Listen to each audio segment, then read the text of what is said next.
আপনাদেরকে সকলকে ধন্যবাদ। আসলে আপনারা জানেন, অবগত আছেন যে গতকাল 5:30টার দিকে আপন দুই সহোদর খুন হয়। আসলে আপনারা যেটা জানতে চাচ্ছেন, এটা সর্বশেষ পরিস্থিতি জানানোর আমাদের এইটুকুই যে আমরা এখনো পর্যন্ত একজনকে অ্যারেস্ট করেছি, রক্তমাখা বাঁশ জব্দ করেছি। আর যারা এর সাথে সংশ্লিষ্ট, কি কারণে, সেটা এখনো তদন্ত অব্যাহত আছে এবং আরও একজনকে আমরা ডিটেক্ট করেছি। তদন্তের স্বার্থে আমরা তার নামটা বলছি না, তবে এটা আপনারা এইটুকু আমি নিশ্চিত বলতে পারি যে এটা রাজনৈতিক কোনো দ্বন্দ্ব না, এটা পারিবারিক এবং শত্রুতার এটা জের আছে এবং জমি জায়গা রিলেটেড একটা আমরা ক্লু পাচ্ছি। আমরা তদন্ত অব্যাহত আছে। আর পুলিশ ঘটনা ঘটার সাথে সাথেই দ্রুত রেসপন্স করে, অফিসার ইনচার্জ সহ আমার টিম এখানে যায়।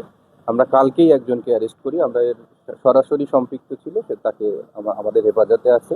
আমরা জিজ্ঞাসাবাদ অব্যাহত আছে। বাদ বাকি যদি আরো কোনো আপডেট থাকে আমাদের এসপি স্যারের মাধ্যমে আমরা আপনাদেরকে জানাবো। সকলকে ধন্যবাদ।